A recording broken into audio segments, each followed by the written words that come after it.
3. So we get to the hospital and we pull in. I remember having to collapse on my hands and knees as I was walking to the hospital into the entrance. And so we were making our way up to the office to be checked out. They could see if I was really in labor, which was obviously really happening. And the nurses commented on how serious I was when I walked in. I was always like super talkative and friendly to them, and I was most certainly not in the mood to be friendly and talk. So they checked me out and they're like, oh yes, you're in labor. And my OB walks in and she checked me, and we had discussed like not telling me how far along I was, just I didn't want to be discouraged in labor by the number. And so she was like, do you want to know what you are? And I was like, yes, you better tell me what I am. And she was like, you're a 6. And I remember like just bursting out into tears. My mom was crying, my husband was crying, just because I was so relieved. Like I had been in so much pain for a long time, and I was so thankful that I was moving along and I was progressing. So we wheel over to the hospital room, and my nurse was amazing and like had the birth ball ready, and we just kind of at that point went to town and things started really picking up. It's kind of a blur, and I wish I had my birth recorded on video, honestly, even though it was pretty brutal. But I just remember just a lot was going on, like between just dealing with the contractions and things are coming out of you and it's kind of bloody and gross. And I just tried laboring in various positions, but personally with my back labor, what felt good was just kind of laying on the bed still. And then I would just kind of twist myself in odd positions during contraction and moan through them. And we had worship music playing in the background to try and encourage me. And my husband was being really sweet and attentive, giving me coconut water to sip on during labor. But at that point, when I got to the hospital, the whole time I was laboring, my husband and my doula would trade off massaging my back, like intensely massaging it the whole time. So that was literally all that helped me. And they never stopped for, I think, like 4 hours.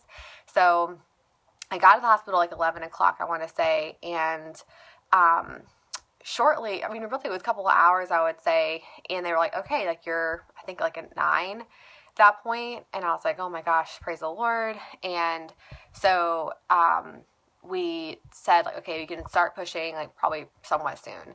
And I think it was like 30 minutes later they came back in, and I remember kind of hitting a wall at that point. I definitely was hitting transition like full blown. I started like throwing up and shaking and sweating, and my husband was like, oh my gosh, okay, can I get her a towel? He was like freaking out over how much I was sweating. I was like profusely sweating.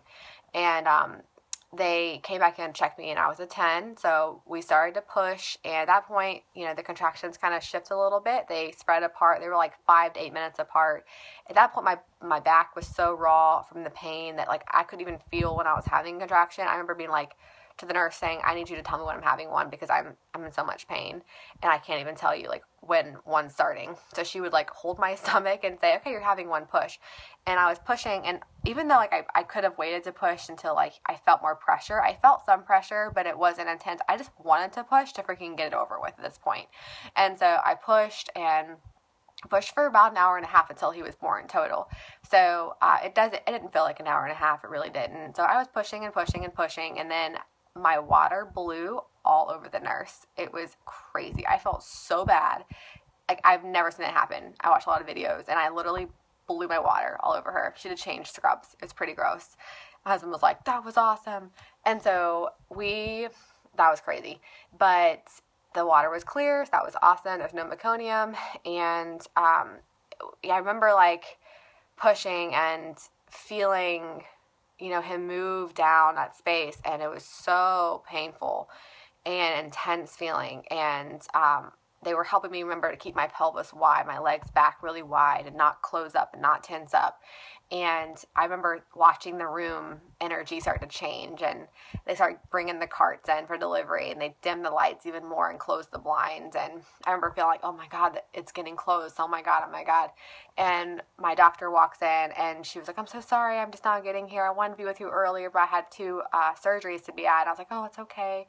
And at that point, he was getting close to crowning, obviously. And I remember looking at my doctor and being like, I'm so scared. I don't know why I said that. I was like, the only time I mentioned like really being scared to me. And she's like, I'm going to get you through this. Like, we're doing this together.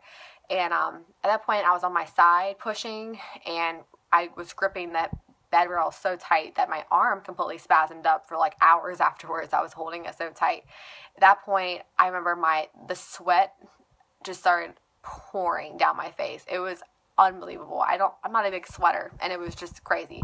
So I was pushing, and I remember feeling that ring of fire and feeling that burn as his head was coming out, and it was so intense. And I remember I felt it for a little while, and I would kind of pull back when I would feel it, and they'd be like, no, you got to get going. And that's when I got really verbal. And I remember like being really loud and stuff, just because I had to like push through that pain, and it was so intense that the only way you could do it was to like get angry and like really get mad at the pain and kind of push through it. And so it wasn't long after that, I remember my husband looked at me like, he's almost here, babe, keep pushing. I just remember like one last push of just really saying, okay, I can let this go on for longer and experience this pain, or I can just push through this and be done. And I just really bared down, and I pushed him out. His head came out, his body came out. I reached down there, I grabbed him, put him on my chest, and he was like wide awake and crying and looked so healthy, and he was so alert. And we just did skin to skin for a long time afterwards, and he latched on like immediately and breastfed, and he was so awake. Like I could not even believe it. I had like a tiny tear. It was not a big deal. Just a couple stitches. I didn't even ever know that had happened, and got up and peed right afterwards and walked myself to the postpartum room, and they obviously weighed baby all that. He was 7 pounds, 10 ounces, I think like 20 inches long, something like that. And he was so healthy and happy, and we were so thankful. It was an incredible birth experience. I loved it, and I'm so thankful I was able to do it naturally and was committed to my birth plan. I achieved my goal, but it was a wonderful experience, and I can't wait to do it again, even though the pain was intense. So I hope you guys liked the story, and I can answer any more questions you have about it. Have a great day.